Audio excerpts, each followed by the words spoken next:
profesi para guru sering membahas tentang dan bahkan demo tentang gaji. Ya, itu sah dan itu boleh secara kehidupan bernegara dan berbangsa. Karena mengacu kepada perundang-undangan yang berlaku. Namun perlu kita ketahui, beberapa guru tersebut juga kadang membandingkan. Ya, tidak hanya guru, termasuk dokter ini ya. Banyak yang iri dan banyak yang protes. Mengapa murid-murid dan santri itu menghargai para kiainya sangat luar biasa, mencium tangan, ya, memberikan oleh-oleh,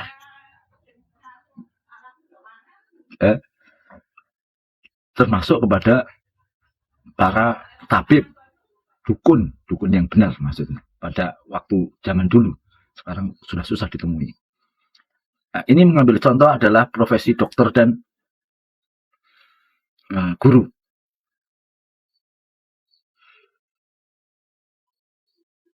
Guru itu, guru-guru profesional itu, profesi itu, bukankah dia menjadi guru itu alasannya untuk mencari pekerjaan,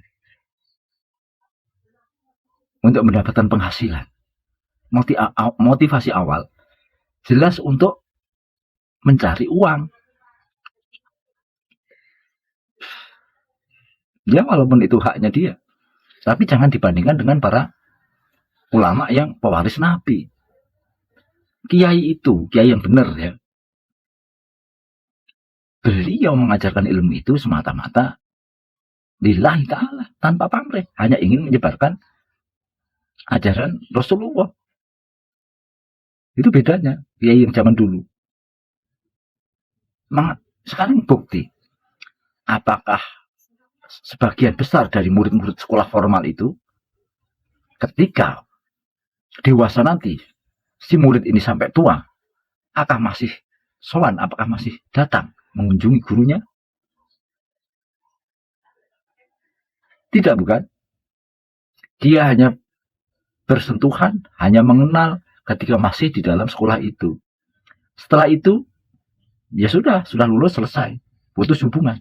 Ya, paling ketemu di jalan, tegur sapa, ya semacam itu. Mengapa? Karena hubungannya hanya hubungan formal. Gitu. Jadi kalau ada kiai yang meniru prinsip itu, ya jangan salahkan muridnya. Wong ajarannya hanya sebatas jual beli. Contohlah ulama-ulama zaman dulu yang lillah, ikhlas billah. Bahkan ada beberapa kasus juga ulamanya mampu, muridnya tidak mampu, dia menanggung kehidupan muridnya. Jadi pengganti orang tuanya. Dia merawat seperti anaknya sendiri. Bahkan ajarannya jelas kan beda. Kalau ulama, dunia dan akhirat. Kalau guru itu kan hanya sebatas formal, duniawi. Makanya jangan protes, wahai para sahabat guru. Karena hubungannya ya memang sebatas itu. Apalagi sudah sekolah negeri kok memungut berlebihan. Bukankah operasional sekolah itu sudah mendapatkan anggaran dari anggaran negara? Mengapa atas nama pengajaran masih banyak pungutan? Itu dipertanyakan. Sensitivitas rasamu di mana? Kadang-kadang muridnya itu ada murid yang tidak mampu. Jangan kau samakan hanya dari rasamu. Keadaan setiap orang itu berbeda. Masa ada murid disuruh stor beras setiap hari? Si murid itu, keluarganya, kadang-kadang ada keluarga yang tidak punya beras. Masa si murid suruh iuran setiap hari? Apakah dolim? Bagaimana Anda mau dihormati? Bagaimana Anda mau diingat di masa tuanya? Kelakuan Anda itu memalak. Ya. Lihatlah para ulama, para salafus soleh. Tidak begitu cara mengajar. Enggak begitu. Bahkan banyak juga para kiai yang pikiran yang duit, jamaahnya dibisnisin. Ngawur itu. Jamaah seorang kiai itu tentu patuh. Punya nggak enak kalau ditawarin satu jualan dari kiainya. Kalau kiainya kaya loh, jamaahnya miskin masih ditawari juga.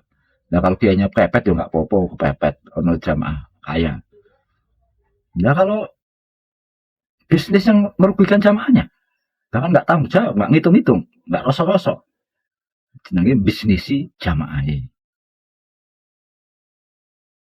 Nah, ketika Anda punya power dipercaya itu, Anda tidak menjaga dan tidak noto, ya, tidak merenahke jamaah, justru Anda memanfaatkan, di situ masalah besar.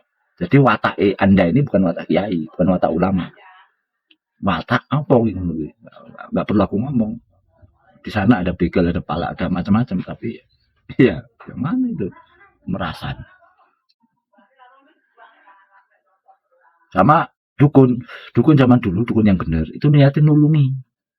Ilmu ini nggak tuku, ilmu ini nggak ulah, ilmu ini sebab Gusti Allah. Ada rahmat keberhasilan sembuh karena Allah. Nggak dijual. Dan sekarang masih adakah yang seperti itu? Jarang. Itu menjadi profesi nyari duit tujuannya. Itu masalahnya. Nah, itu akhir zaman bahayanya itu. Semua dikonversi menjadi duit untuk keuntungan. Itulah sebab alasan keramat-keramat itu dicabut. Tujuannya tujuan nafsu, perut.